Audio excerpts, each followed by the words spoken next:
dipersembahkan oleh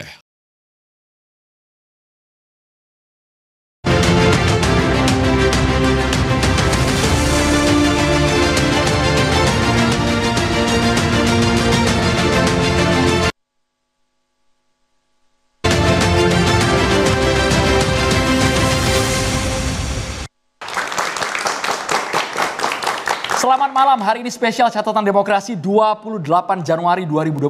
Karena apa? Karena bertepatan dengan 100 hari pertama pemerintahan Presiden Prabowo Subianto dan juga Wakil Presiden Gibran Rakabuming Raka. Kami menghadirkan narasumber, alangkah baiknya, alangkah eloknya masyarakat yang menilai rapornya. Karena sejumlah lembaga survei merilis hasil yang sangat-sangat signifikan. Tingkat kepuasan publik bahkan melampaui presentasinya melampaui presiden sebelumnya. Ada yang 79%, ada yang 80% diraih oleh Presiden Prabowo dan juga Wapres Gibran. Itu padahal baru 100 hari saja tuh Andro. Apakah kemudian memang kinerja dari Presiden Prabowo dengan kabinet yang begitu gaspol ini kemudian membuat kepuasan publik meningkat? Atau bahkan kalau kita lihat mungkin ada beberapa catatan juga dari pihak pengamat dan juga sejumlah narasumber kami malam hari ini. Tentu Anda yang menilai bagaimana kemudian rapor dari 100 hari Prabowo Gibran. Kami akan bahas juga bersama dengan sejumlah mahasiswa dari Universitas Bung Karno dan juga Paramadina Jakarta. Ini penonton setia catatan demokrasi. 100 hari kerasa nggak? Kerasa ya. Sudah bisa menilai? Program yang paling nempel apa nih? Program yang paling siang gratis. Wah. Paling hafal ya Maria ya. Kita juga nggak kerasa ya Maria. Kita selalu didukung oleh BHS. Itu dia, Andro makin tampan saja setiap hari Selasa nih gara-gara menggunakan pakaian yang cukup elegan dari Maria BHS. juga sangat elok sekali penampilan dengan batik jacquard dari BHS. Terima kasih BHS. Tanpa berlama-lama, kalau gitu langsung saja kita perkenalkan satu persatu narasumber kami sudah hadir bersama dengan kami. Tentunya kita sapa politisi PSI, Bung Ande Armando. Selamat malam, Bung. Boleh disapa pemirsa kita, Bung. Selamat malam, Assalamualaikum. Selamat malam semua, Assalamualaikum warahmatullahi wabarakatuh. Waalaikumsalam warahmatullahi wabarakatuh. Karena ini 100 hari pertama Presiden Prabowo Gibran, boleh sekaligus mengenalkan narasumber. Kami ingin satu kata untuk pemerintahan Prabowo Gibran, Mas Adi. Alhamdulillah, sukses. Oke, itu dua kata. Mas, ya. Alhamdulillah atau suksesnya nih? Oke, kalau yang ini bagaimana ya? Ini kita sapa juga Wakil Ketua Umum Jokowi Mania, Bung Andi Aswan. Selamat malam. Selamat malam. Pertama-tama saya ingin mengucapkan Gong Si Pa Choice untuk pemirsa TV One yang akan merayakan Tahun Baru Imlek besok. Oke. Dan satu kata untuk Itu dia. Kabinet Merah Putih. Top! Gaspol ya. Gaspol, kencang suaranya seperti kinerja ya katanya. Kalau ini bagaimana dengan pengamat politik BRIN, Prof. Siti Zuro. Selamat malam, Prof. Wiwi. Assalamualaikum. Waalaikumsalam warahmatullahi wabarakatuh. Satu Selamat kata, malam. Prof. Ada catatan. Catatan saya. Kemudian kami juga menghadirkan ini narasumber langganan TV One, juru bicara Kantor Komunikasi Kepresidenan Republik Indonesia, Mas Dede Prayudi. Sehat Mas Dede? Alhamdulillah sehat. Selamat malam semuanya. Assalamualaikum warahmatullahi wabarakatuh. Satu kata ya? Satu kata. Grande. Satu paragraf. Grande. Grande. Ada juga pengamat politik Universitas Nasional, Bung Slamet Ginting. Malam Bung Slamet Ginting. Selamat malam. Ya. Assalamualaikum warahmatullahi wabarakatuh. Waalaikumsalam warahmatullahi wabarakatuh. Laju. Dan juga ini yang kemarin kayaknya energinya terkuras buat Jakarta. Sekarang sudah recharge lagi. Sudah nggak jet lag ya, Bang ya? Oke lah, politikus PDI Perjuangan. masih separuh-separuh. Bang Ciko Hakim.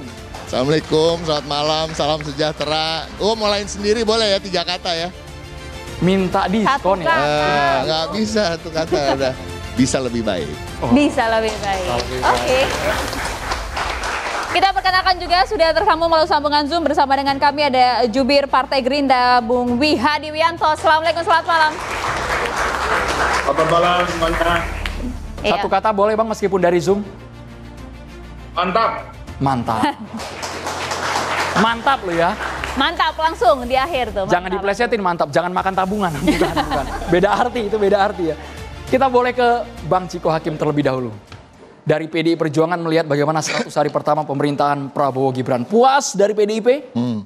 So far so good ya, tapi pada prinsipnya kalau bicara soal pos, saya melihat beberapa hasil survei dan kita harus akui bahwa bahkan para pemilih Mas Ganjar dan Prof Mahfud itu 75% katanya mengatakan puas. Itu dia. Ya, tapi kan pada prinsipnya dalam 100 hari ini belum bisa ada yang betul-betul terukur keberhasilan itu. Kita jujur aja. Jadi yang dinilai rasa-rasanya lebih ke suasana politik, stabilitas, itu yang dirasakan oleh masyarakat dan itu yang tercermin di mungkin di survei-survei tersebut. Tapi ini kan ada andil PDI Perjuangan yang nggak mengganggu pemerintahan ini sejak awal kan gitu ya. Artinya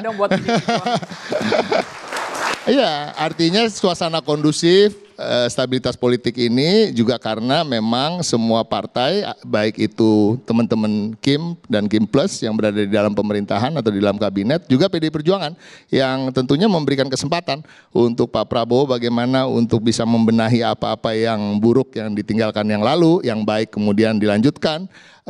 Dan dalam 100 hari ini kita betul-betul mendukung hampir semua kebijakan maupun apa-apa yang ingin sudah dicanangkan dan ingin dieksekusi oleh Pak Prabowo. Tentu ada catatan di sana sini gitu ya, tapi untuk 100 hari ini terlalu dini untuk kemudian memberikan kritik yang keras gitu.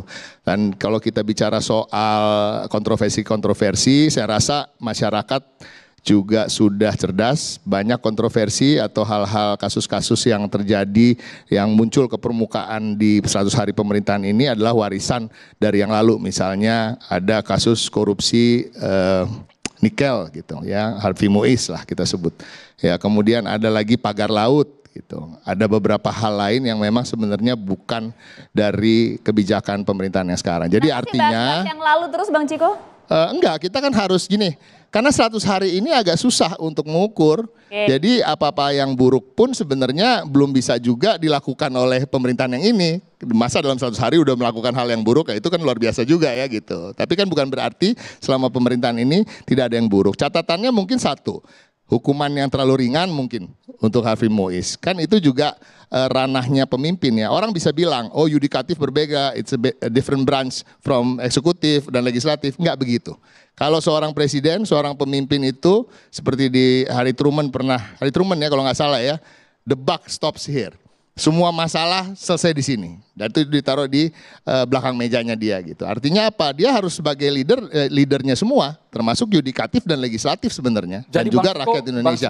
Artinya Pak Prabowo juga harus mulai lebih involve untuk hal-hal yang sifatnya domestik. Kami menilai Pak Prabowo ini memang ingin sekali menjadi macan Asia atau Soekarno kecil, mungkin seorang yang begitu mengidolakan Soekarno juga gitu kan, menikmati kunjungan-kunjungan ke luar negeri, tapi kita ingin mengingatkan banyak hal-hal di dalam negeri yang perlu perhatian, termasuk untuk mengawasi kinerja para menteri dan pembantu-pembantunya yang lain. Yang kita lihat justru memang ada catatan terkait dengan kualitas dan quality gap ya antara presiden dan para pembantunya yang menurut kami agak terlalu jauh gitu. Pak Prabowo dengan international exposure yang begitu luas ya kan, pendidikan yang begitu tinggi di berbagai macam bidang bukan hanya militer, dan pengalaman yang rekam jejak yang begitu mumpuni lah untuk menjadi seorang presiden, apalagi beliau mempersiapkan diri sekian lama ya, bahkan sejak Orde Baru mungkin ingin menjadi presiden.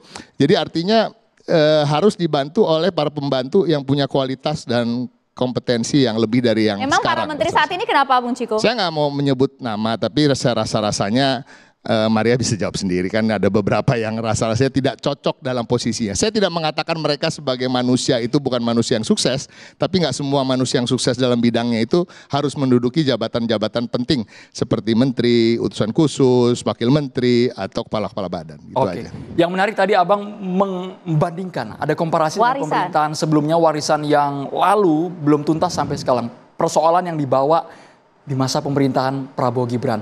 Bang Andi harus komentar dulu Pak. Sisa-sisa peninggalan dari pemerintahan sebelumnya yang menjadi persoalan pelik dan belum terselesaikan apa saja menurut Bang Andi? Terima kasih Kang Andre ya. Tadi saya mau koreksi dulu, itu bukan nikel tapi timah. Jadi untuk Harvey Muiz ini case-nya itu adalah kasus timah, bukan nikel tadi. Oh iya, maaf. Ya.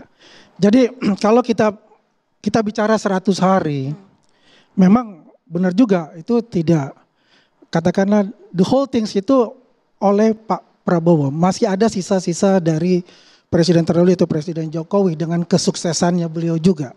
Tapi di balik kesuksesan beliau juga memang ada juga permasalahan-permasalahan yang ada gitu yang perlu diselesaikan segera juga. Tapi kalau konteksnya itu ya saya rasa semua presiden itu kalau peralihan tuh pasti ada sisa-sisa yang harus diselesaikan oleh presiden yang akan datang. Tapi dalam konteks ini saya bisa menilai, saya mengatakan dari awal tadi itu sangat top banget. Kenapa? Dalam 2 bulan Presiden Prabowo dengan jajarannya itu bisa menghemat sampai 3,5 triliun untuk perjalanan dinas. Itu suatu prestasi 3,5 triliun. Dan efisiensi itu berjalan. Dan ini salah satu indikator juga oleh masyarakat menilai bahwa Presiden Prabowo ini sukses. Terlepas dari ya banyaknya gonjang-gonjing dari perilaku dari menteri itu hal-hal yang kecil menurut saya. Tapi yang jelas kita lihat adalah keberhasilan beliau bagaimana mengorkestrasi semua menteri-menteri beliau dan jajaran-jajaran beliau itu dalam satu kata. I'm a president.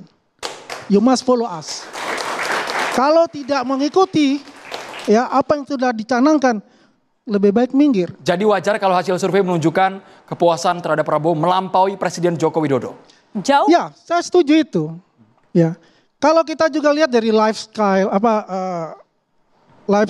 presiden cycle-nya itu, ya kan ada masa honeymoon, terus ada masa decline, ada masa re-election itu. Ya wajar-wajar saja.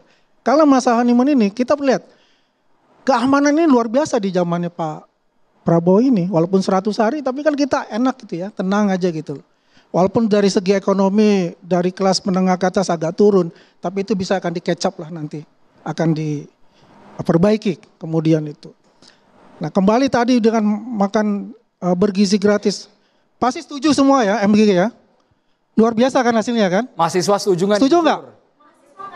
Mahasiswa nggak dapat. Kan dari PAUD sampai SMA ya teman-teman ya? Dari PAUD sampai SMA. Ya ini kan juga baru triggernya aja kan, baru 31 provinsi Pak. Oke ya, 31 provinsi. Dan ini kan bertahap.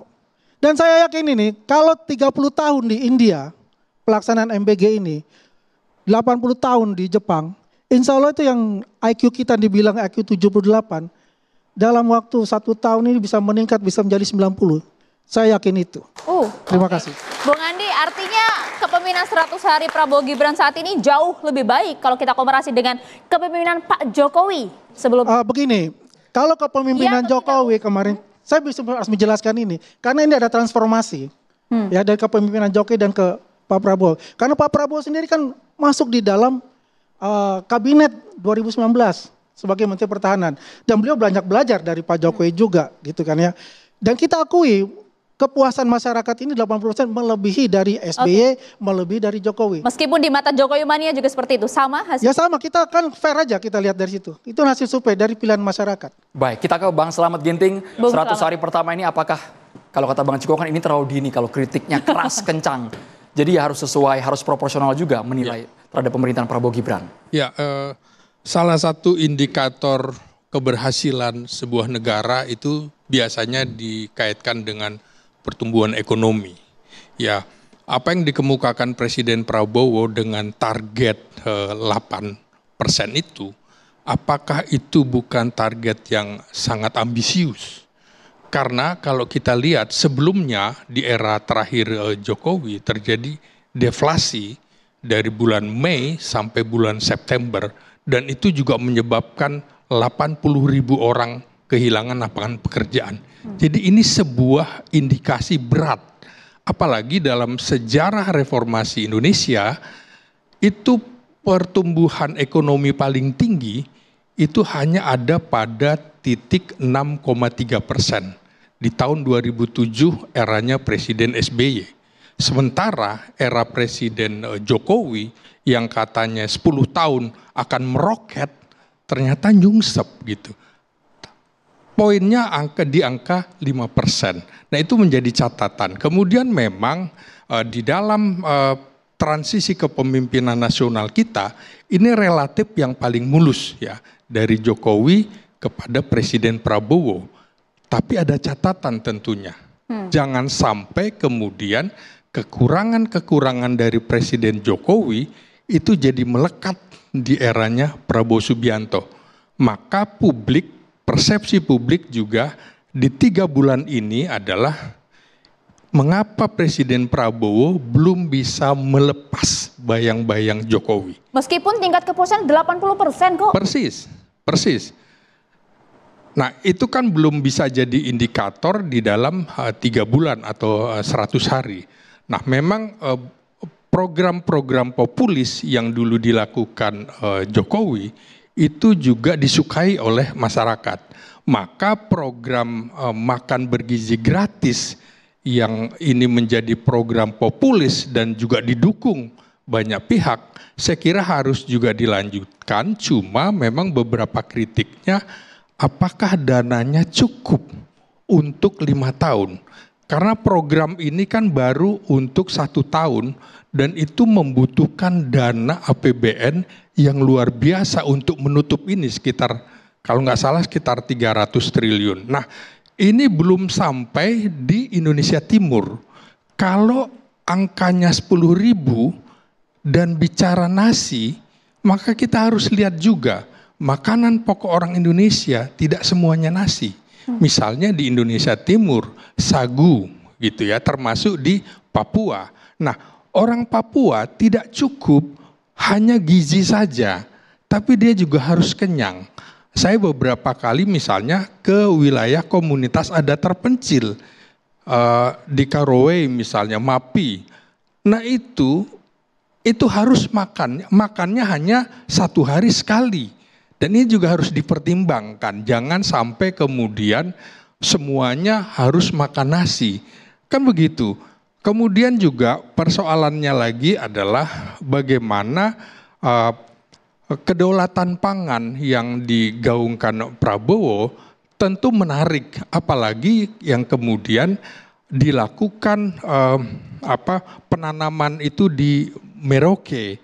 Nah, ada catatan ketika Prabowo dalam Perpres 2025 ini nomor 5 soal kedaulatan pangan itu memerintahkan Menteri Pertahanan sebagai penanggung jawab. Tentu catatannya adalah jangan sampai nanti ada tudingan militerisme di situ dan jangan sampai prajurit TNI artinya bersinggungan atau kontra dengan masyarakat lokal, masyarakat adat terpencil. Karena itu harus dijaga, kita harus ingatkan itu. Formasinya juga saya kira juga harus dibantu oleh personil-personil non-militer. Jangan ada kesan terjadi militerisme dalam program-program Prabowo. Sampai dengan makan bergizi gratis kan juga ada kesan seperti itu. Ini harus dijelaskan secara terang benderang. Meskipun MBG hanya salah satu program yang dicanangkan dan juga diandalkan oleh pemerintahan Prabowo Gibran, tapi menurut Pak Slamet Ginting, secara keseluruhan dalam 100 hari pertama ini, apakah sudah memuaskan publik atau belum? Karena salah satu variabel penilaian dari lembaga survei adalah wibawa, tegas, sikap dari Prabowo dipuji oleh masyarakat. Sesaat lagi ditanggapi. Oke, kita harus siap. jadi catatan.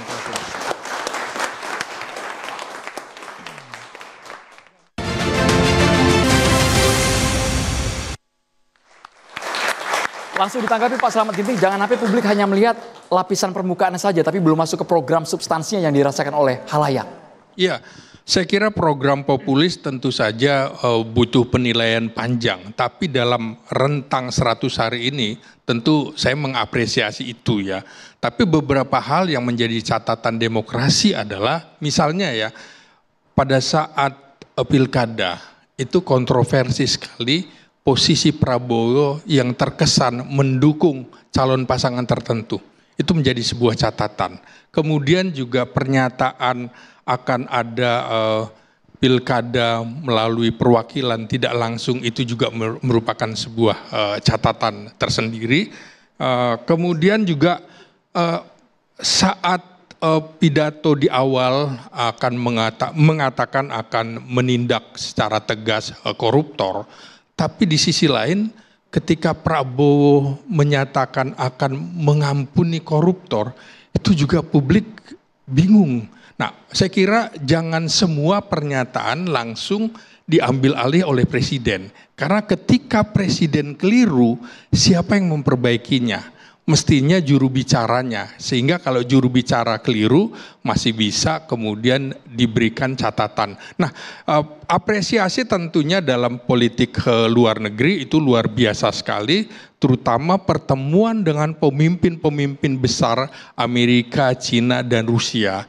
Apalagi kemudian ketika Indonesia masuk di dalam bridge aliansi global. Nah, tapi catatannya jangan sampai kemudian saking dekatnya, tapi kita lupa dengan masalah ancaman di Laut Cina Selatan. Nah, itu juga menurut saya juga ketika Indonesia perjanjian dengan India membeli rudal jelajah BrahMos itu juga memberikan pesan kepada dunia internasional, jangan coba-coba mengganggu kedaulatan Indonesia karena kita punya rudal jelajah presisi tertinggi di dunia. Saya kira sebuah catatan. Terima kasih. Bukan sebuah ya, nampaknya banyak tadi catatan-catatan dari Bung Slamet Ginting ya. Tapi apakah Anda setuju Bung Ade Armando, termasuk tadi salah satu yang menarik adalah ada bayang-bayang Jokowi yang kemudian mencoret tingkat kepuasan dan juga rapot dari Prabowo Gibran di 100 hari pertama? Ya, saya justru gembira bahwa Pak Jokowi terus hadir di dalam kepemimpinan Pak Prabowo. Itu menurut saya sangat penting ya. Karena memang yang kita harapkan kan begini, Pak Jokowi itu dalam pandangan kami para pendukung Pak Jokowi yang tinggi ini dilihat sebagai seorang pemimpin, barangkali walaupun akan terdengar seperti berlebihan, adalah seorang pemimpin terbaik di Indonesia selama ini. Nah, seorang pemimpin yang sukses itu meninggalkan beban yang besar buat penggantinya. Karena penggantinya akan diharapkan untuk at least sama baiknya atau bisa lebih baik dari Pak Jokowi kan. Nah, saya lihat Pak Prabowo akan sanggup untuk menjalankan harapan itu, terutama karena dia berada bersama-sama dengan Pak Jokowi terus. Jadi kehadiran Pak Jokowi menurut saya, menurut kami para pendukung Pak Jokowi adalah sesuatu yang kita syukuri. Ya, makanya juga angka Pak Prabowo tinggi itu kan sebetulnya juga antara lain disumbangkan oleh suara kami, oleh orang-orang yang memang semula mendukung Pak Jokowi, kemudian atas isyarat atau permintaan atau bahkan perintah bagi sebagian orang dari Pak Jokowi agar dukung Prabowo gitu ya. Nah, kita mendukung Prabowo dan sekarang pun kita merasa oh pilihan kami itu benar ya, bahwa Pak Prabowo itu memang memuaskan, excellent dia itu sebagai seorang pemimpin ya.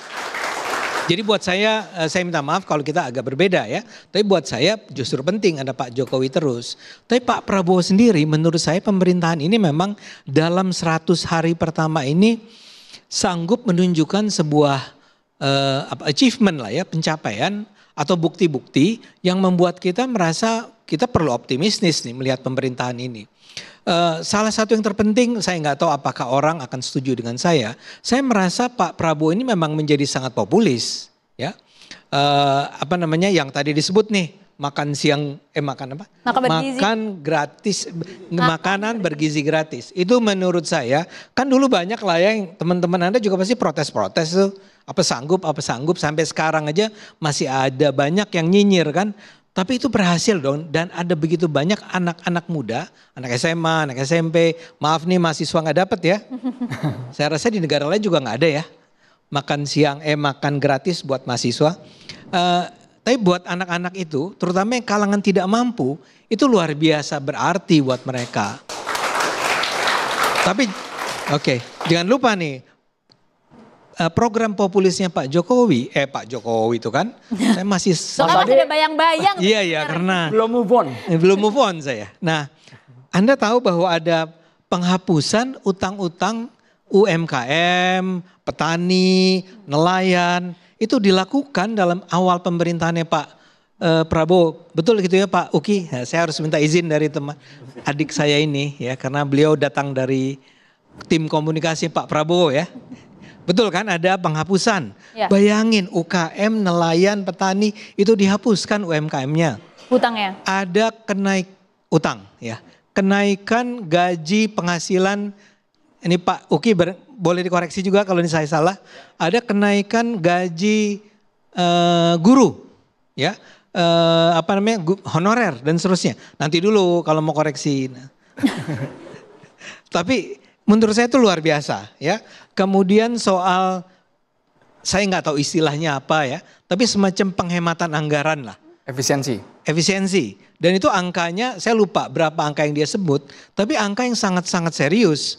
Yang selama ini saya selalu menganggap memang saya setuju, mengingat saya lihat kelakuan-kelakuan para pejabat kita itu memang seringkali ngapain sih kalian harus rapat di kota lain, di hotel terbesar dengan makanan yang luar biasa. Kayaknya itu yang ingin disasar oleh Pak Prabowo kan. Juga menurut saya statement dia untuk melawan korupsi, saya agak beda nih dengan Pak Slamet ini. Saya menganggap bahwa walaupun saya nggak tahu nih, Anda pernah dengar nggak Pak Prabowo bilang kita ampuni para koruptor. Jadi logika dia kan begini, kalau itu dikembalikan gitu kan. Dananya. Kalau dananya dikembalikan itu akan diampuni. Tapi saya kurang rasanya paham kenapa dia ngomong begitu. Sekarang ini adik-adik harus tahu nih ya, ada begitu banyak hasil korupsi itu yang nggak bisa dibelanjakan. Karena di zaman pemerintahan Jokowi ini dibuat sebuah sistem, apakah itu Pak Jokowinya himself atau timnya, yang membuat setiap kali Anda mengirimkan dana lewat rekening bank, itu akan dilacak dan PPATK akan tahu. Kalau Anda mengirimkan ke luar negeri juga akan tahu. Kalau Anda belikan belikan barang mahal gitu ya, seperti beberapa nama terkenal yang selama ini melakukannya, itu juga bisa ketahuan ya. Karena itu sebetulnya Anda ingat nggak ada kasus di mana ada seorang pejabat Mahkamah Agung ya, yang tertangkap tangan punya uang di rumahnya 1 triliun rupiah. Zarov Rikar. Cash. Zarov Rikar. Ya, Zarov ya. Ya, Richard ya. Bayangkan loh adik-adik, 1 triliun rupiah itu ada di rumah. Cash. Kenapa itu? Karena dia nggak tahu mau belanjakan kemana. Kalau dia belanjakan dalam jumlah besar, itu akan ketahuan, akan dicurigai. Loh Anda kok jadinya punya duit sebanyak ini, gaji Anda kan cuma berapa, misalnya begitu ya. Jadi saya menduga, saya mungkin salah, tapi saya menduga gini, Pak Prabowo tuh mau bilang, daripada kalian ngumpulin duit semacam itu, mendingan dibalikin deh ke pemerintah. Saya duga ya, udahlah balikin dan kalian akan kita maafkan. Jadi saya melihat bahwa Pak Prabowo ini punya memang bukan kemarahan, tekad yang sangat besar untuk memerangi korupsi di Indonesia. Statement dia berulang kali itu mengatakan bahwa kita kejar, bahkan waktu itu dia bilang kemana, kita kejar sampai ke Antartika. Ya, itu jangan terlalu dianggap serius ya. Tapi Mas Adi Armando, Anda menganggap berarti pencapaian 100 hari pemerintahan Prabowo Gibran ini tak lepas dari dukungan Presiden ke-7 Republik Indonesia? Oh iya, dan saya yakin bahwa Pak Prabowo memang melanjutkan apa yang sudah dimulai oleh Pak Jokowi dan bahkan lebih jauh dari itu. Mbak Wiwi setuju? Mbak Wiwi komentar dulu. Mbak Wiwi udah banyak catatan nih kayaknya di HP. Iya, tentu ya dalam mengevaluasi gitu ya. Kita bahasanya langsung aja ya. Evaluasi kinerja dari 100 hari. Kelamaannya. Panjang umur kalau 100 tahun, amin. Amin. Kalau 100 tahun. Sengaja melucu ini. 100 hari itu menurut saya tentu harus mengacu ke substansinya. Jadi jangan kira-kira gitu ya. Tapi kan baru 100 hari memang, Prof. Iya, substansinya itu apa? Mengacu pada di mana Pak Prabowo sedang memimpin negara ini dalam keadaan satu, Indonesia sedang tidak baik-baik saja. Lalu dihadapkan pada public distrust yang cukup signifikan. Lalu bagaimana mengelola politik harmoni? Ya, biasanya pasca pemilu tahu sendiri kan, apalagi kalau ada harga-harga dinaikkan dan sebagainya, itu pasti akan ada hiruk pikuk ya yang luar biasa. Itu bisa dikelola dengan sangat baik dan kita senang karena Pak Prabowo sangat eksplisit dalam pidato-pidatonya itu menunjukkan bahwa keberpihakannya untuk membangun Indonesia itu bukan untuk yang lain, tapi untuk NKRI. Bahkan loyalitas semua pembantunya itu bukan kepada Pak Prabowo, tapi kepada NKRI. Sampai di situ kita simpatik. Sampai di situ. Apakah itu pula yang membuat katakan gitu ya, hasil survei itu lalu meningkat kepercayaannya kepada leadership ya, kepemimpinan dari Pak Prabowo. Lalu coba kita acu pada 8 program unggulannya. Astacita, mulai Astacita pertama, kedua, ketiga, sampai ke-8.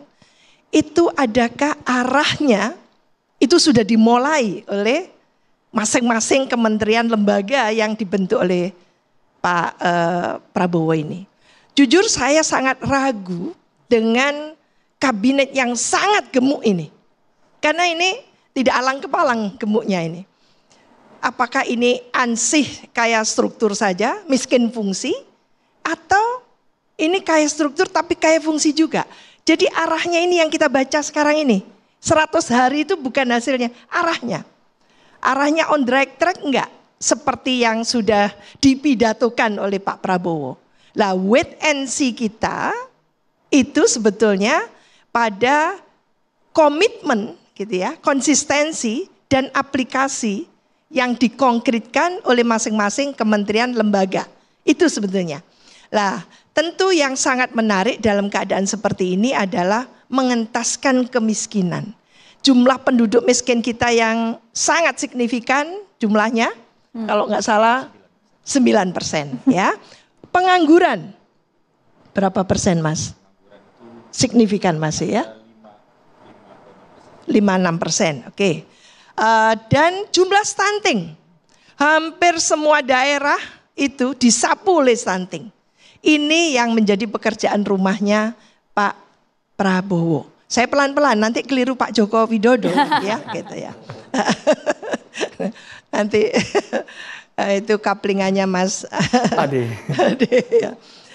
Jadi ini yang menjadi pekerjaan rumahnya Pak Prabowo yang menurut saya, apakah leadershipnya tadi itu yang sangat membuai gitu ya. Masyarakat baik itu yang mendukung waktu pemilu maupun yang tidak mendukung waktu pemilu sehingga hasil surveinya itu oke, memuaskan.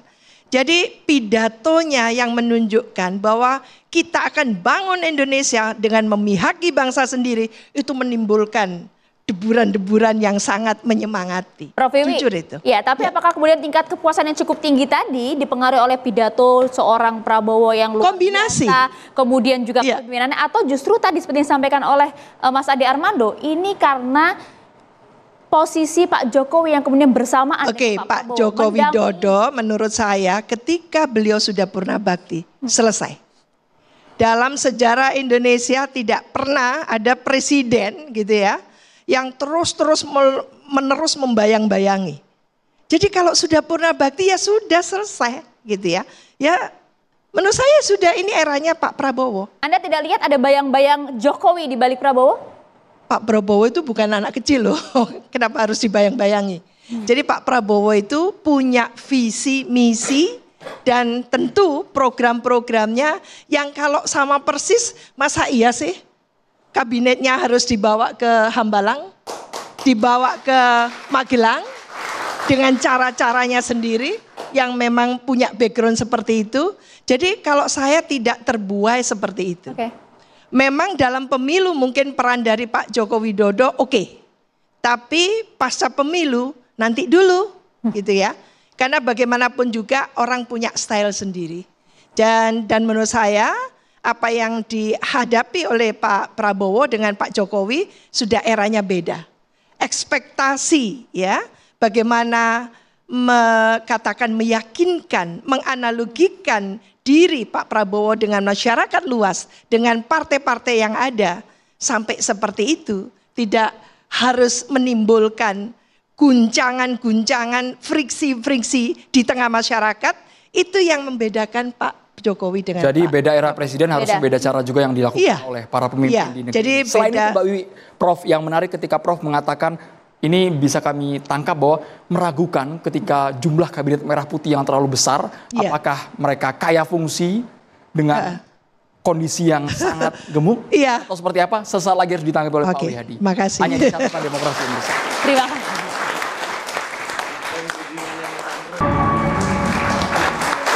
Meskipun angka kepuasannya tinggi, tapi masyarakat sekali lagi jangan terlena. Dari Prof Wiwi ada yang masih mengganjal Prof sebelum kita ke Pak Iya, Wihadi? karena roda pembangunan itu ada di birokrasi, maka janji yang tadinya itu menyenangkan kita, zakon kabinet, tapi nggak jadi kan?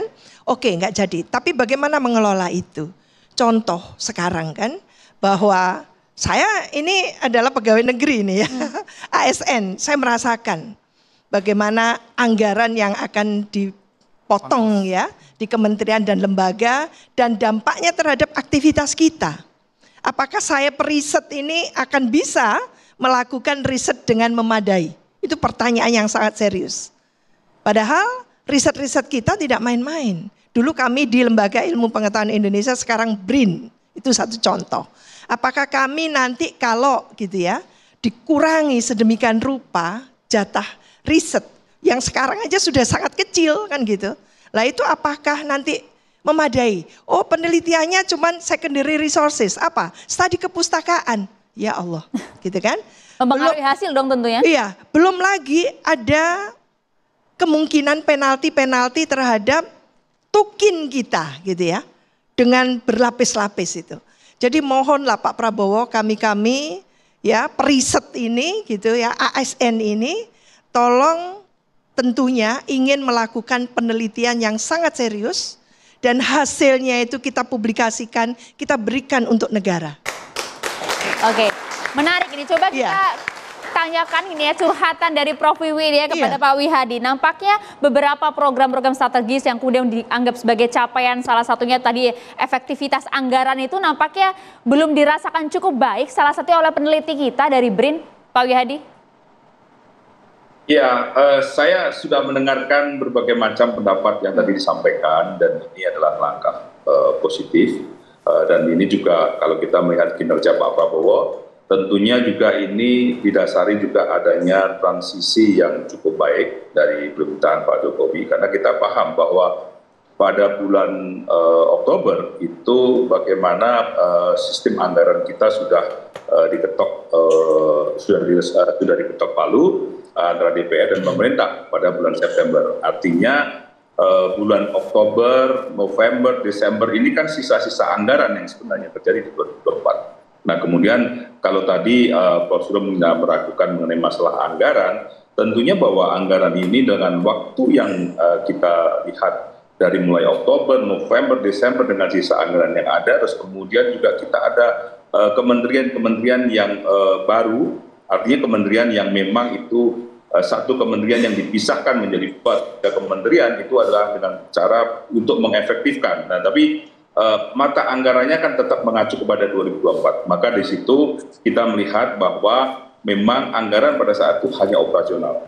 Nah kemudian kalau kita melihat tadi Prof. Suryo mengatakan mengenai penghematan anggaran. Nah ini perlu kami sampaikan juga bahwa penghematan yang dilakukan oleh Pak Prabowo dalam anggaran ini adalah benar-benar memang sudah menyisir dengan baik anggaran-anggaran yang sebenarnya boleh dikatakan ini anggaran yang boleh dikatakan sangat-sangat bisa diefektifkan. Contohnya sekarang, bahwa kita ini sekarang sudah dalam kondisi paperless, maka ATK itu perlu ada penghematan penganggaran ATK. Nah, kalau kita melihat ATK saja itu 44 triliun. Nah, ini kan satu hal yang kita melihat bahwa boleh baik itu kertas apa dan segala macam ini kan bisa dihemat.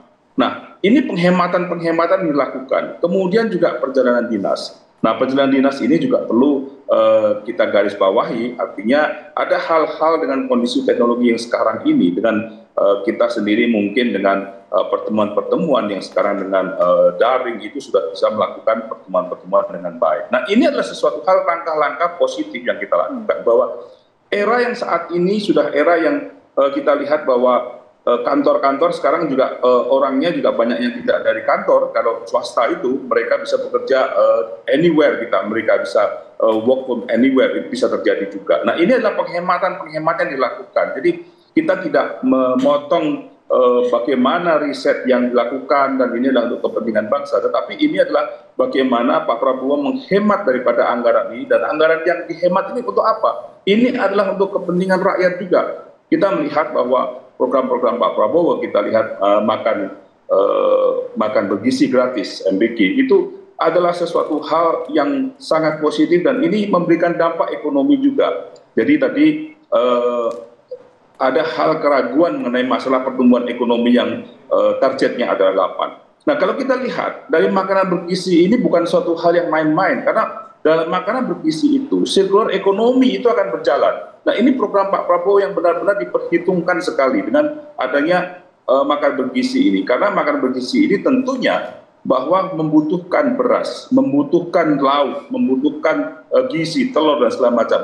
Baik itu semua daerah itu tentunya dengan konten lokal, dan itu akan menumbuhkan pertumbuhan ekonomi di daerah, sehingga pertumbuhan ekonomi itu akan menjadi merata di seluruh daerah. Nah, ini adalah sesuatu hal yang memang sirkular ekonomi akan berjalan untuk masalah MBG ini. Kemudian kalau kita lihat program yang kenapa mesti harus melakukan swasembada pangan, dan ini adalah dibutuhkan karena kita juga setelah dengan kondisi ini bahwa semuanya akan membutuhkan itu. Nah, inilah suatu program-program yang memang menyentuh langsung pada rakyat, untuk kepentingan rakyat.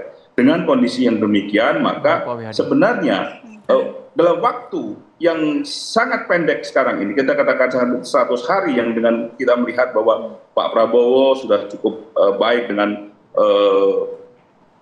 survei yang ada, maka kita melihat bahwa ini adalah kepercayaan masyarakat bahwa Pak Prabowo memang dengan program-program yang ada itu adalah memang untuk kepentingan. Tapi keterbatasan kita lihat sekali lagi bahwa kalau kita bicara mesti sistem anggaran, Januari ini baru kita lakukan DIPA, pengesahan DIPA masing-masing kementerian. Nah, ini sudah kita melihat bahwa track record ini kementerian ini sudah bekerja. Jadi ini adalah salah satu juga kita lihat bahwa apa yang dikhawatirkan mengenai masalah kementerian ini sangat akan kita lihat bahwa kinerja mereka akan kita nilai kemudian dengan kondisi kenaikan yang sudah ada anggaran yang sudah baik, dan tidak seperti yang kemarin yang mereka masih dengan anggaran yang sisa-sisa tahun yang lalu dan sekarang ini baru berjalan. Jadi saya kira ini adalah sesuatu hal yang kita lihat bahwa ke depannya dengan kepercayaan masyarakat kepada Pak Prabowo, kami berterima kasih karena masyarakat ternyata memang melihat bahwa Pak Prabowo ini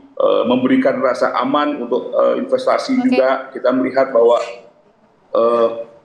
salah satu hal yang kita lihat bahwa Pak Prabowo sangat mendengar apa yang di masyarakat, yaitu tidak menaikkan PPN 12%. Nah, ini adalah sesuatu hal yang kenapa? Poinnya sudah kami tangkap, kita boleh bergantian dengan narasumber di studio ya Pak Wihadi. Kita boleh ke PCO.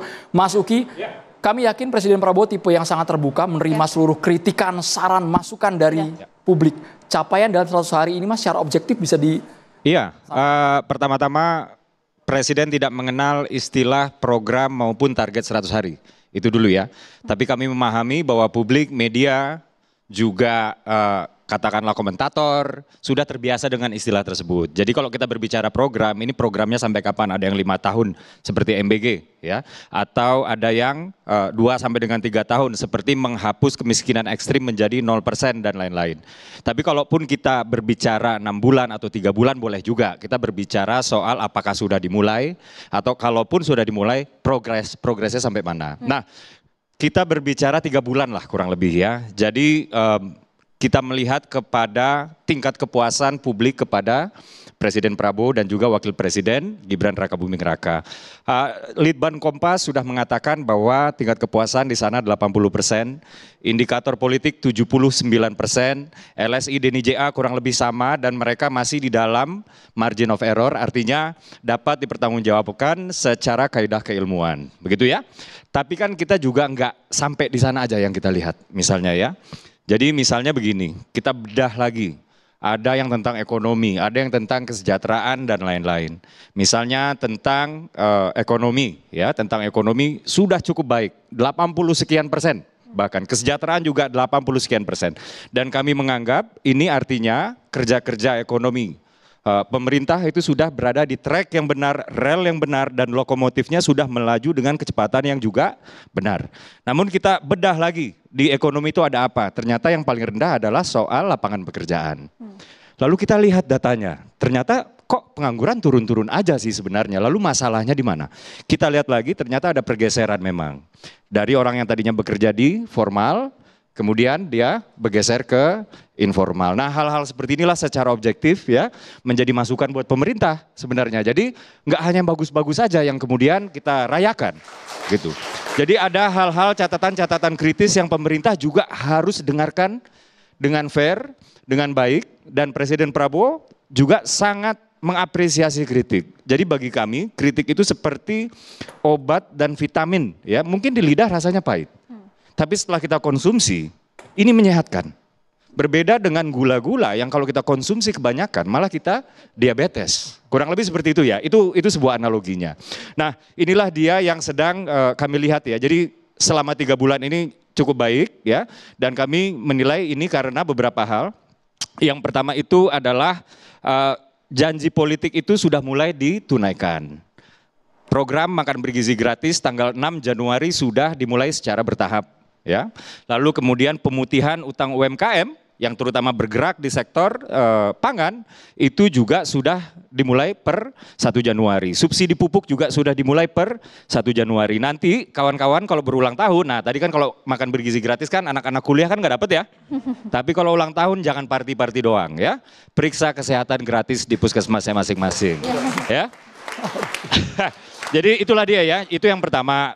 Lalu juga renovasi sekolah juga sudah akan dimulai, yaitu sudah dianggarkan 17 triliun rupiah. Jadi banyak sekali sekolah-sekolah kita di pelosok-pelosok ternyata yang tidak memiliki toilet. Dan ini berbahaya sekali buat siswa-siswi terutama yang perempuan ya, untuk siswi. Karena idealnya manusia itu apalagi yang masih tumbuh itu buang air kecil itu 2 jam sekali. Bayangkan kalau mereka sekolah sampai dengan 5 jam, itu mereka harus menahan air kecilnya dan itu bisa berpotensi menyebabkan infeksi kandung kemih maksud saya. Nah, hal-hal seperti ini juga sudah dimulai untuk ditunaikan. Nah, lalu yang kedua adalah keberpihakan kepada rakyat. Ini maksudnya seperti apa? Kita sama-sama tahulah sewaktu undang-undang harmonisasi pajak itu sudah mengharuskan ya bahwa PPN itu harus naik sebesar 1% dari 11 sampai dengan 12%. Dan saat itu memang terjadi dinamika ya. Di satu sisi kita harus menjaga sehatnya postur anggaran. Di sisi lain kemudian Presiden itu percaya bahwa rakyat itu bebannya nggak boleh ditambah lagi. Dan Presiden memesankan sistem perpajakan di Indonesia itu harus memenuhi 3 prinsip. Yang pertama adalah keberpihakan ya. Yang kedua adalah perlindungan, melindungi daya beli. Dan yang ketiga adalah aduh saya lupa nih yang ketiga, coba nanti kita masuk ke sana ya. Cuman yang jelas dari 3 poin itu tadi, kemudian Presiden memutuskan bahwa kenaikan PPN sebesar 1% hanya akan dikenakan kepada barang-barang yang memang sudah dikategorikan sebagai barang mewah yang memang sebelumnya juga sudah dikenakan PPNBM atau pajak penjualan barang mewah. Artinya barang konsumsi seperti odol, ya, seperti sampo misalnya, atau sikat gigi, atau misalnya sapu, atau misalnya kita beli obat di minimarket dan lain-lain, itu tidak ada kenaikan. Dan inilah dia ya, keberpihakan pada rakyat. Lalu yang keberpihakan kedua, misalnya Presiden Prabowo juga dalam sekian bulan sudah menurunkan biaya haji.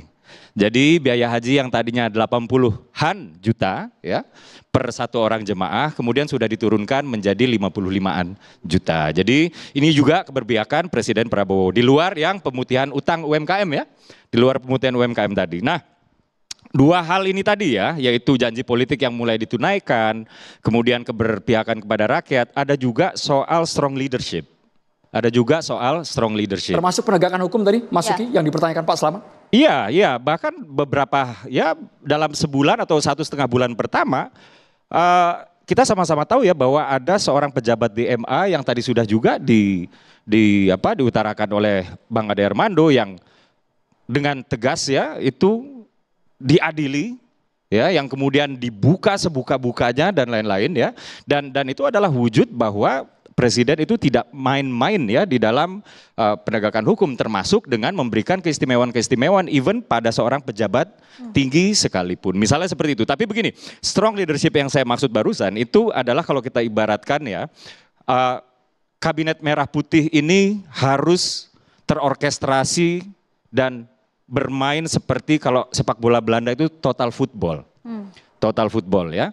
Jadi sama-sama kita sudah menyaksikan ya beberapa saat setelah dilantik di Magelang, maksud saya pada saat dilantik di Magelang itu anggota Kabinet Merah Putih itu bukan hanya diberikan pengayaan materi terkait misalnya AI, terkait misalnya good governance, terkait misalnya politik regional dan global dan lain-lain, tapi juga di situ visi dan misi utamanya diadakan retret di Magelang itu adalah membentuk keseiramaan, chemistry di antara kementerian, juga kekompakan, nggak boleh ada menteri yang ke kiri sementara yang lainnya majunya ke depan, nggak ada boleh menteri yang bergeraknya terlambat, nggak ada boleh menteri yang bergeraknya kecepatan. Kenapa ini penting?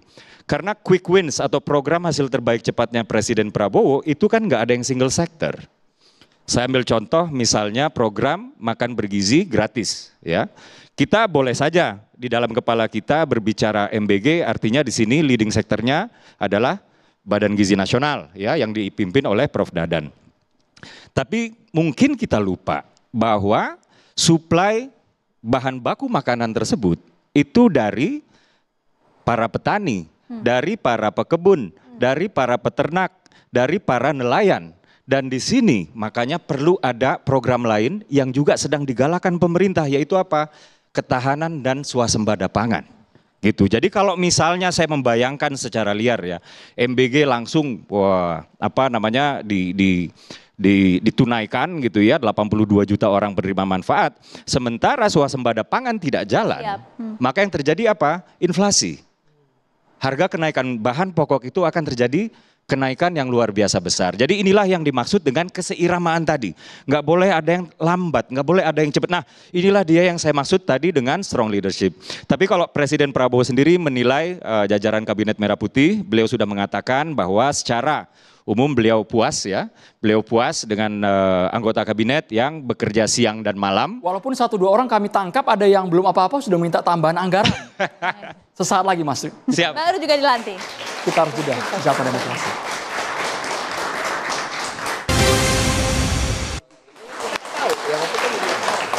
Ya menarik kalau kemudian ternyata Presiden Prabowo menanggapi kepuasannya terhadap Kabinet Merah Putih yang sudah sejalan seiring. Tapi tadi sampaikan Mas, belum apa-apa aja ada yang minta tambah anggaran. Belum lagi kalau tadi kata Mas Ciko, nampaknya nggak seiring nih gesitnya Presiden sama pembantu Presiden.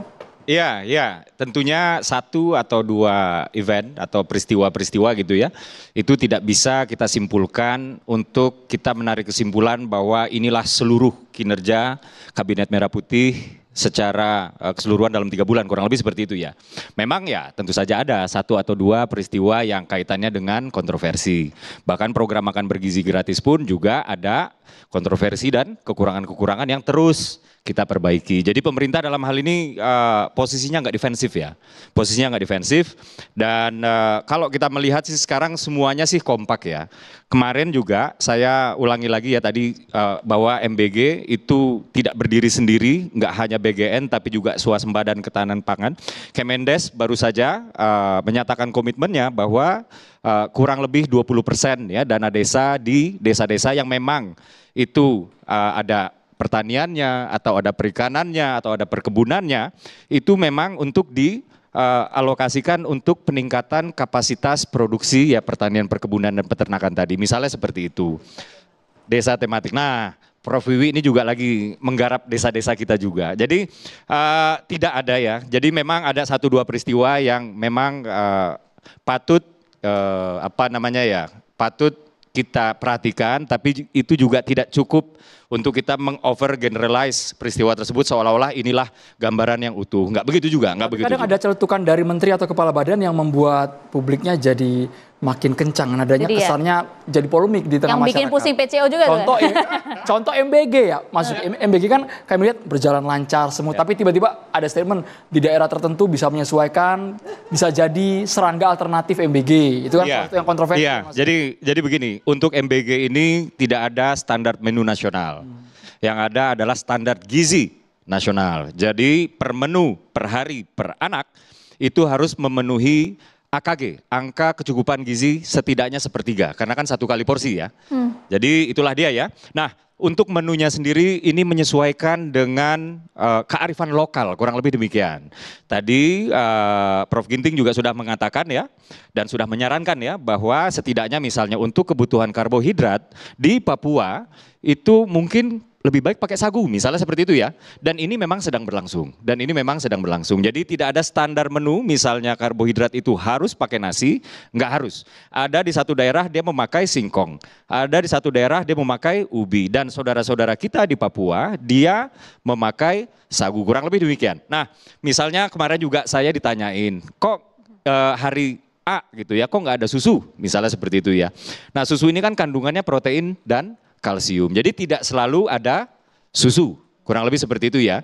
Jadi suatu hari ketika tidak ada susu, di sana ada pakai dada ayam rebus atau sayur-sayur yang mengandung kalsium, kurang lebih demikian. Tapi program makan bergizi gratis ini sebagai program grande Presiden Prabowo ini tersambung dengan fokus pembangunan pemerintah saat ini, yaitu ingin membangun sumber daya manusia untuk membentuk generasi emas 2045 agar Indonesia betul-betul menjadi negara maju. Tadi saya sudah mendengar kaitannya dengan efisiensi ya.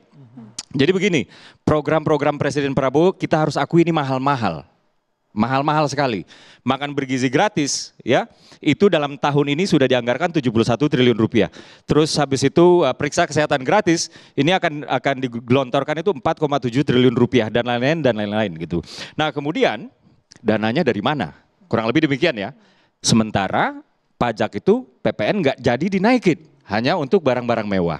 Nah, inilah dia yang patut penonton dan kawan-kawan sadari ya. Kalau Presiden Prabowo mau ngambil jalan gampang, tentunya PPN yang naiknya 1% itu dikenakan kepada barang-barang konsumsi tadi. Misalnya juga air mineral kemasan, misalnya seperti itu ya. Tadi saya sudah menyebut sampo, sabun, odol, sikat gigi dan lain-lain. Tapi kemudian Presiden Prabowo memilih untuk tidak mau menyusahkan rakyatnya. Tadi saya sudah mengatakan bahwa sistem perpajakan harus memenuhi 3 prinsip. Tadi yang saya lupa adalah pertama keberpihakan, lalu kedua ada perlindungan, lalu juga keadilan, betul. Makasih Mas Ciko. Dan akhirnya Presiden memilih untuk tidak menaikkan PPN. Lalu pilihan berikutnya bisa saja untuk menaikkan ceiling utang. Misalnya seperti itu ya, batas atas utang. Tapi Presiden Prabowo memilih untuk tidak melakukan itu. Apa yang kemudian dilakukan oleh Presiden Prabowo? Dari mana? Presiden Prabowo memilih dengan kondisi ini, kita harus justru menunaikan janji politik yang termaktub di dalam dokumen Astacita, yaitu program prioritas nomor 3 terkait efisiensi birokrasi. Birokrasi yang efisien. Dan impresnya itu sudah keluar. Yang dimana di sana pemerintah pusat apabila birokrasinya berhasil melakukan efisiensi, itu dapat menghemat 256 triliun dalam 1 tahun. Lalu pemerintah daerah ya melalui TKD ya, transfer ke daerah, itu sekitar 50 triliun yang kalau kita total itu sekitar 306 triliun rupiah. Jadi pembiayaan program yang pro rakyat ini, itu nggak diambil dengan cara-cara yang menyusahkan rakyat. Nggak diambil dengan cara-cara untuk menambah utang. Tapi diambil dengan cara apa? Biarlah kami pemerintah yang mengencangkan ikat pinggang. Demikian. Mas Ciko. Yes. Signifikan. Kalkulasi hitung-hitungannya bukan berhenti sampai bulan Juni, tapi terus kolaborasi antara pusat dan daerah. Tapi tadi lupa, ada yang lupa di apa yang disampaikan ya kan, mungkin lupa dengan sengaja atau tidak sengaja kita nggak tahu. Jadi mengurangi anggaran IKN ya kan, menghentikan pembangunan infrastruktur sementara karena mungkin itu warisan yang lama. Jadi dan UKI kan juga pendukung beratnya Pak Jokowi ini. Jadi itu sengaja dilengkapin sama Uki. Tapi enggak, apapun itu catatan yang bagus sekali terkait dengan apa yang sudah menjadi pencapaian apa dan upaya dan harapan-harapan dari Pak Jokowi, sampai salah lagi Prof ya kan, Pak Prabowo, Presiden Prabowo. Nah tapi terkait dengan MBG misalnya, PDI Perjuangan juga sangat mendukung kok program ini. Bahkan saking mendukungnya Mas Pram itu mengajukan satu program di DKI nanti ya kan, yaitu komplementari daripada makan bergizi gratis. Kita memberikan makan sarapan pagi gratis ya. Ini juga kita bisa saling belajar mungkin dari pengalaman tadi banyak komplain dari kantin-kantin sekolah misalnya kan. Nah, tapi untuk di Jakarta kita akan melibatkan 100% kantin sekolah dan apabila mereka tidak mampu UMKM di sekitar sekolah tersebut dan komite sekolah dilibatkan. Artinya orang tua juga dilibatkan dalam memilih menu. Tapi tetap diawasi oleh Dinkes untuk memenuhi kebutuhan gizi itu. Jadi kebutuhan gizinya harus terpenuhi dan ini suara tim enggak artinya gini mungkin akan ada bisa kerjasama nanti antara siapa-siapa yang mengelola MBG dengan siapa-siapa nanti di Jakarta yang mengelola sarapan gratis. Nah terkait dengan ini saya ingin memberikan satu penegasan dari posisi PDI Perjuangan terhadap pemerintahan Pak Prabowo itu adalah yaitu tadi mendukung dan mengawasi, mengawal. Nah mengawal ini kan bukan berarti mengawal 100% apakah bila kebijakan ini benar atau salah kita tetap kawal dan kita tetap maju, nggak begitu. Artinya mengawal Ibu Megawati Soekarno Putri kemarin dalam BIMTEK seluruh anggota legislatif Partai PDI Perjuangan memberikan arahan terkait misalnya food estate di Merauke. Kita dukung tapi tolong dikawal oleh kader yang khususnya di Papua. Kawalnya gimana? Jangan sampai program ini merusak lingkungan hidup. Ya kan, artinya dikawal tuh bukan hanya didukung supaya berjalan tanpa hambatan, enggak. Tapi kalau terjadi hal-hal yang kita tidak inginkan, tentu harus diingatkan. Siap mengkritisi ya? Pastinya. Dan keberadaan PDI Perjuangan ini justru sangat krusial untuk menjaga stabilitas politik juga. Dan juga menjaga supaya banyak alternatif kebijakan yang dari kebijakan-kebijakan yang rasanya kurang pas untuk kemudian sama-sama kita hasilkan. Bang Andi. Ya, terima kasih. Ya, ini sangat menarik sekali, tapi saya akan tambahkan dari Mas Uki, yaitu kalau kita lihat, saya ini akan concern terhadap ketahanan pangan. Tadi disebutkan swasembada pangan. Kalau tidak salah, tahun 2025 ini akan ada swasembada pangan untuk beras, jagung, tidak akan impor lagi untuk itu. Terus garam dan gula, yang saya ketahui itu. Dan kalau itu terjadi memang luar biasa sekali dampaknya. Artinya kita punya devisa untuk keluar itu bisa tertahan, bisa di switch ke makan siang bergizi gratis. Perlu kita ketahui juga bahwasanya beberapa kementerian, ini perlu kita apresiasi juga ini. Bagaimana memberikan contoh kepada kementerian-kementerian lain, bagaimana mengelola kementeriannya. Saya sambil contoh misalnya di Kementerian Pertanian. Pak Menteri, Pak Amran ini luar biasa bagaimana dia bisa mengelola yang dulunya adalah quote unquote adalah sarang dari macam-macam dari mafia di sana sehingga kita impor terus ya. Nah sekarang beliau mencoba ya, tahun 2025 tidak ada impor. Kita apresiasi untuk itu. Dan juga kedua, tata kelola pupuk. Petani ini merasakan begitu menderitanya ketika dia mau tanam tidak ada pupuk. Ini juga bermasalah. Ada apa? Karena ada mafia pupuk di sana dan dia berantas juga untuk itu. Bisa dibayangkan dalam satu karung isinya itu bukan pupuk, ada tanah dicampur. Ini diketahui untuk itu. Nah ini perlu kita apresiasi kepada Kementerian Pertanian untuk menjaga ketahanan pangan kita. Dan yang kedua, coba kita lihat mengenai judi online. Ya, mengenai judi online ini kita berantas karena Hasta Cita itu harus ada, itu harus diberantas judi online itu. Dan kita lihat bagaimana Komdiji luar biasa dengan Satgas anti judi online itu akhirnya terbuka semua. 900 triliun devisa kita melayang. Hilang begitu saja. Coba kalau devisa itu 900 triliun itu ada di kita. Tidak susah-susah lagi, tidak pusing-pusing lagi Pak Prabowo dan jajarannya untuk membiayai ya semua program-program yang dikatakan oleh Masuki itu sangat mahal. Tapi kita harus melaksanakan itu. Saya mengatakan ini karena saya bukan hanya Jokowi Mania, tapi kami ini adalah Prabowo Mania 08. Artinya menurut Anda sejumlah pembantu Presiden Kabinet Merah Putih memang sudah seiring dan juga seirama dengan gesitnya kinerja dari Pak Prabowo?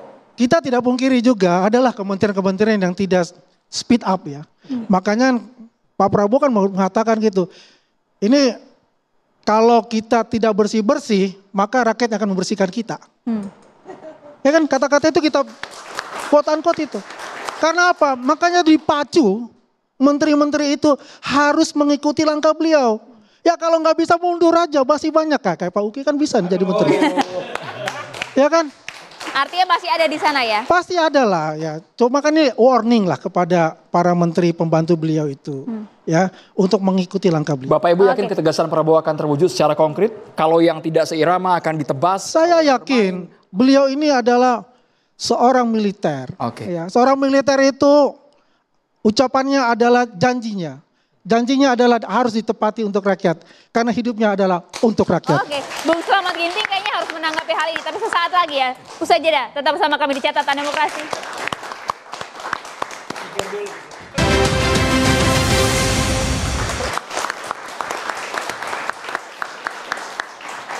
Ya, nampaknya kalau kemudian tadi disampaikan di awal oleh Bung Slamet Ginting bahwa tadi satu katanya laju percepatan begitu ya. Tapi apakah kemudian kinerja dari Kabinet Merah Putih juga laju juga nampaknya, Bang?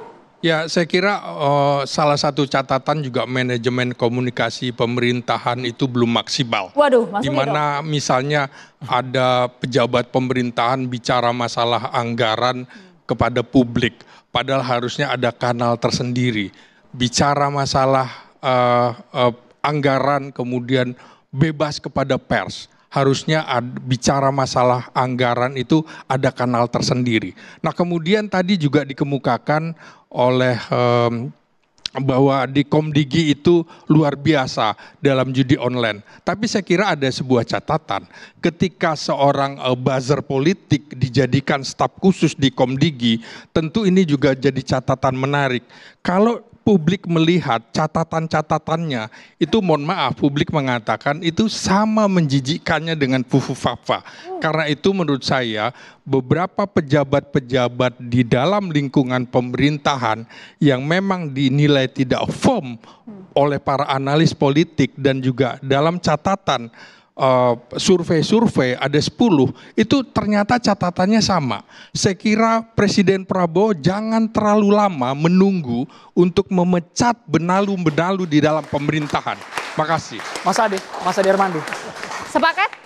Ya, saya sepakat sekali dan saya ingin katakan begini, saya tekankan begini. Pak Prabowo harus tahu bahwa untuk memerangi korupsi itu bukan cuma mengejar para koruptor yang lari ke Antartika itu, tapi juga yang terutama adalah membersihkan pemerintahannya. Ya, dia bisa saja punya para menteri yang baik, tapi struktur pemerintahannya di dalam masing-masing kabinet itu bisa saja sudah berurat berakar mafianya. Tadi dikatakan berulang kali oleh Mas Sandi kan, ada mafia di judi, ada mafia tanah, ada contoh terbaru kan yang soal pagar laut ini ya. Yang sekarang semua orang bingung siapa nih yang sebetulnya mengambil keputusan setelah 30 km pagar bambu itu terbangun. Saya yakin bahwa ini ada persoalan di dalam tubuh kementerian masing-masing kementerian itu. Jadi perangi secara sangat serius. Siapapun yang kena habisi aja. Nah saya melihat bahwa Pak Prabowo, ya tadi dikatakan kita percaya karena beliau itu militer. Ya buktikanlah ya. Para menterinya itu setelah dikumpulkan di berbagai tempat itu memang harus membuktikan bahwa mereka akan menghabisi mafia-mafia di setiap kementerian. Karena kalau itu tidak dilakukan, maka yang akan merugi adalah kita semua. Ya, misalnya saja saya baru saja mendengar, ini masih gosip ya, tapi cerita tentang Pak Satrio di Dikti itu ya. Itu barangkali ada kaitannya dengan bukan hanya karena terutama bukan karena gaya bicaranya, tapi karena di dalam kementerian tersebut memang ada mafia-mafia yang selama ini sudah mengambil keuntungan dari kondisi yang ada. Maka beliau harus membersihkan itu juga. Tapi itu baru rumor. Poin saya adalah ini ada di setiap kementerian. Tadi sudah dikatakan Komdigi, ada ya, di Kementerian ATR BPN ada, mungkin di kementerian yang lain-lain pun ada. Maka Pak Prabowo harus punya orang-orang, barangkali perlu diperhatikan nih tim komunikasi yang ke dalamnya nih ya, apa yang terjadi di dalam diri pemerintahan itu sendiri. Karena kalau tidak, saya khawatir sudah berhasil, Pak Prabowo sendiri sudah sangat berkomitmen untuk melawan korupsi yang merupakan salah satu kejahatan terbesar di Indonesia, tapi kemudian karena bawahannya ini tidak bekerja seperti dia, sekomitmen dia, sekomited dia, maka akhirnya perjuangan melawan korupsinya tidak banyak beranjak dari waktu ke waktu. Terima kasih. Oke, Prof. Wiwi. Ini momen bagus ya, karena katakan 100 hari sebagai leverage factor, sebagai faktor pengungkit, Pak Prabowo akan melakukan akselerasi pembangunan yang betul-betul gaspol gitu ya. Maka dua hal saya melihatnya, satu adalah pemberantasan korupsi, penegakan hukum, penegakan keadilan. Karena itu yang ditunggu-tunggu kita 79 tahun merdeka ini. Maka itu. Yang kedua, asta cita nomor 6, membangun dari desa, dari bawah. Untuk apa? Tentu untuk memberantas kemiskinan dan gitu ya, tentu mensejahterakan masyarakat. Jadi kalau itu obsesinya Pak Prabowo, membangun Indonesia emas 2045, maka membangun Indonesia dari desa tidak bisa ditawar. Desa harus betul-betul disejahterakan, bukan semata-mata bangunannya, tapi SDM-nya. Jadi ini yang menggembirakan saya, karena ada astatita ke-6 itu, poin 6 itu, betul-betul membangun Indonesia dari desa. Nah, desa ini betul-betul akan menjadi katakan pemicu gitu ya. Bagaimana kita melakukan satu pembangunan yang jauh lebih konkret dengan melibatkan masyarakatnya. Dan itu sudah ada contoh-contoh dan konkretnya yang menurut saya tinggal sekarang difokuskan. Betul-betul di eranya Pak Prabowo ini membangun dari desa, jangan yang seperti dulu membangun dari pinggiran-pinggiran mana enggak tahu kita kan. Nah sekarang dari desa, fokus konkret, dan gitu. komitmen itu ya, Prof. Wiwi ya. Terima kasih. Nah makanya kalau kita lihat narasi pada malam hari ini, narasumber kita sepakat lah ya bagaimana kinerja dari Presiden Prabowo yang cukup gesit dan juga menunjukkan kepemimpinannya yang tegas. Tapi bagaimana kemudian narasi dari bagi para pembantu presiden lah ya, para menteri-menterinya, kalau ada yang nakal langsung ditindak, habisi saja. Anda sepakat tidak Pak Wihadi? Saya pikir begini, kita harus melihat bahwa konteks daripada menteri-menteri yang ada itu. Jadi mungkin banyak hal juga kita melihat bahwa background daripada menteri itu. Nah ini kita memberikan kesempatan kepada kabinet itu bekerja lebih baik. Jadi saya kira kita mesti harus memberikan kesempatan kepada semua menteri untuk bekerja dengan lebih baik. Karena tugas Pak Prabowo sangat berat ke depannya. Harapan ke Pak Prabowo dari rakyat ini juga cukup besar. Sehingga apa yang harus dilakukan oleh Pak Prabowo ini adalah benar-benar yang memang harus program-program yang untuk kepentingan rakyat. Sesuai dengan apa yang dicita-citakan oleh Pak Prabowo menuju Indonesia 2045. Jadi saya kira menteri-menteri ini memang ada beberapa hal yang memang harus disatukan atau harus memberikan visi. Itu salah satu hal yang memang kesempatan untuk bekerja. Jadi kami melihat bahwa kedepannya kita berikan kesempatan kepada Pak Prabowo dan menteri-menterinya untuk bekerja lebih baik. Masuki satu kalimat pendek, singkat, boleh Mas? Alhamdulillah. Iya, apa yang dilakukan oleh pemerintahan Prabowo Gibran beserta jajaran Kabinet Merah Putih adalah keberlanjutan dari apa yang sudah dilakukan oleh pemerintahan sebelumnya, yang dulu kita membangun infrastruktur, sekarang kita membangun sumber daya manusia, dan dua hal ini saling terkait, saling dukung satu dengan yang lain, dan ini terpaksa tidak mau tidak kita sudah harus menjadi negara maju pada tahun 2045, atau kalau tidak menjadi negara maju maka kita akan terjebak di middle income trap, dan kita tidak mau terjebak di middle income trap. Dan untuk menjadi negara maju tidak mau tidak mau kita pertumbuhan ekonominya memang sudah harus 8% di 2025. 2028 dan 2029. Maka dari itu memang kita harus berlari betul, nggak bisa ini kerjanya biasa-biasa saja ya. Pemerintah itu, jajaran itu kemarin tahun baru pada membatalkan rencana tahun barunya semua. Weekend, Sabtu Minggu kita bekerja siang malam dan itu betul-betul kami lakukan. Jadi ini bukan gimmick semata karena di depan kamera ya. Itu betul-betul kami lakukan semata-mata hanya ingin Indonesia maju 2045. Terima kasih banyak Mas Terima kasih Uki. banyak. Satu halaman full tadi dari Mas Uki ya. Terima kasih banyak Mas Ciko, Pak Slamet Ginting, Prof Wiwi, Bang Andi dan juga Mas Aderman. Ya, terima kasih banyak. Kalau kita lihat tadi nampaknya malam hari ini Terima kasih. narasinya cukup keren gitu ya, sepakat untuk membangun Indonesia lebih maju lagi ke depannya. Seperti Andro malam hari ini tetap keren hingga akhir acara dengan baju BHS. Maria juga BHS. Ternyata bukan cuma presenter, narasumber minta BHS juga ya tadi katanya. Kita suarakan ya. Baik, terima kasih pemirsa sudah bersama kami selama 1,5 jam terakhir. Kami akan jumpa lagi minggu depan. Saya Maria Segaf. Saya Andro Mina Merkuri. Teman-teman mahasiswa mana suaranya? Masih semangat. Sampai jumpa.